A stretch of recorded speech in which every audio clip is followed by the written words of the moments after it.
सविता गणितच बघा 47 गणित पुढचं. दुपारचे 12 वाजायला जितके मिनिटं शिल्लक आहेत त्याच्या तिप्पट मिनिटे 32 मिनिटांपूर्वी 9 वाजून गेल्यानंतर झालेली होती, तर तितकी मिनिटे निवडा.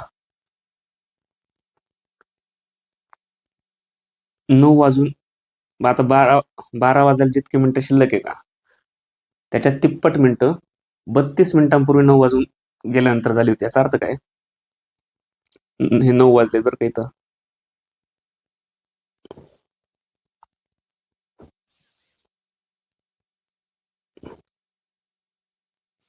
नऊ वाजलेत बरोबर. आणि 12 कधी वाजणार? 3 तासानंतर.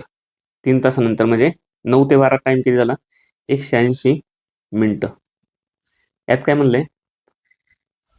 12 वाजायला जितकी मिनिटं शिल्लक होती, आपण मानली x मिनिटं शिल्लक होती. आता समजा 12 वाजायला x मिनिटं शिल्लक आहे, म्हणजे हा 180 पार्ट आहे. 9 वाजल्यापासून 12 वाजेपर्यंतचा 180 मिनिटाचा भाग आहे. त्याच्यातून आता 12 वाजायला जितकी मिनिटं शिल्लक आहे म्हणजे 180 मिनिटं पूर्ण व्हायला जितकी मिनिटं शिल्लक आहे, x मिनिटं शिल्लक आहे. म्हणजे आता टाइम किती झाला? 180 मिनिटाला x मिनिटं कमी. 12 वाजायला जितकी मिनिटं शिल्लक आहे, 12 वाजायला जितकी मिनिटं शिल्लक आहे म्हणजे आत्ताचा टाइम किती झाला आहे? 180 मिनिटापैकी 9 वाजल्यानंतर 180 मिनिटानंतर 12 वाजणार आहे बरोबर.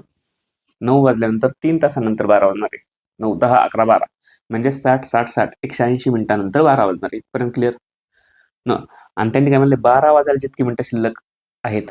आत्ता टाइम सांगितला त्यांनी. 12 वाजायला एवढी मिनिटं शिल्लक आहेत. आता 12 वाजायला जितके आता 1 मिनिटं शिल्लक आहे. म्हणजे 9 वाजल्यानंतर किती मिनिटं झाल्यात आता? 180 वजा x हे 9 वाजल्यानंतरची मिनिटं आहेत. त्याच्या तिप्पट मिनिटे, आता एवढी मिनिटं जी शिल्लक आहे त्याच्या तिप्पट मिनिटे 32 मिनिटांपूर्वी 9 वाजून गेल्यानंतर झालेली होती. कधी? तिप्पट मिनिटे. याची तिप्पट मिनिटे 9 वाजून गेल्यानंतर झाली होती. 9 वाजून गेल्यानंतर याची तिप्पट मिनिटं झाली होती. म्हणजे आता x मिनिटं शिल्लक आहे. 9 वाजून गेल्यानंतर तिप्पट मिनिटं झाली होती. कशाच्या?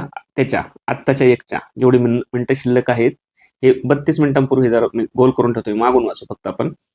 जेवढी मिनिटं शिल्लक आहेत का त्याच्या तिप्पट मिनिटं म्हणजे एक्सच्या तिप्पट मिनिटं 9 वाजून गेल्यानंतर झालेली होती. 9 वाजून गेल्यानंतर किती मिनिटं झाली ती? आत्ता जेवढी शिल्लक आहे 12 वाजायला 1 मिनिटं शिल्लक आहे, तर 9 वाजून गेल्यानंतर त्याची तिप्पट मिनिटं झाली होती. म्हणजे 9 वाजून गेल्यानंतर किती मिनिटं झाली असतील आत्ता? आत्ता जेवढी शिल्लक आहे का x मिनिटं त्याच्या तिप्पट म्हणजे 3x मिनिटं 9 वाजून गेल्यानंतर झाली होती. पण इथं कंसात काय तुम्ही गोल कशाला केलाय? कधी? तिप्पट मिनिटे 32 मिनिटांपूर्वी. 32 मिनिटांपूर्वी म्हणजे आता आपण 180 12 वाजायला x मिनिटं मागं आलो. आपण 12 वाजल्यापासून x मिनिटं मागं आलो म्हणजे 180 वजा x आलो. आणि त्याच्यात काय म्हणले अजून? त्याच्यात परत 32 मिनिटांपूर्वी. आता जेवढे वाजले त्याच्या 32 मिनिटांपूर्वी. म्हणजे आता याच्यातून परत आपल्याला 32 घालवू नये. आता हा टाइम निघाला आपला एक्झॅक्ट. ह्यात जो टाइम निघाला ते किती आहे? 9 वाजून गेल्यानंतर झालेली होती. त्याच्या तिप्पट मिनिटं. त्याच्या तिप्पट मिनिटं म्हणजे एकच्या तिप्पट मिनिटं. हे मांडायला जमलं का? काय नाही, सोपं आहे मांडायला. आता 12 वाजायला x मिनिटं कमी आहेत आणि 32 मिनिटांपूर्वी विचारले म्हणजे 180. 12 वाजायला 1 मिनिटं पण कमी आणि वरती परत 32 मिनिटं म्हणजे x अधिक 32 एवढे वजा करायचे आपल्याला 180तून. 180 वजा x अधिक 32 इज इक्वल टू काय म्हणले? 9 वाजून गेल्यानंतर त्याची झाली होती किती? तिप्पट मिनिटं. कशाच्या? जेवढी शिल्लक आहे त्याच्या. शिल्लक किती? 12 वाजायला x मग त्याच्या तिप्पट म्हणजे इज इक्वल टू 3x ही 9 वाजून झाल्यानंतर होती. इथपर्यंत समजलं? मग हेच मी वरती लिहिले 180 कंस काढलाय फक्त वजा x आणि वजा 32 इज इक्वल टू 3x. झालं. एवढं इक्वेशन सोडवायचं. x ची किंमत निघाली. हे x इकडे वजा आहे, इकडे गेले अधिक झाले आणि 180तून 32 गेले. 180तून 30 गेले 150, 148 इथं आले आणि वजा x इकडे गेले अधिक x झाले 4x झाले. म्हणजे x इज इक्वल टू 148 भागिले 4. 4 त्रिक 12 खाली उरले 2. 4 25 4 27 4 7 28 37. x म्हणजे किती आला? 37. पर्याय नंबर 1. समजलं?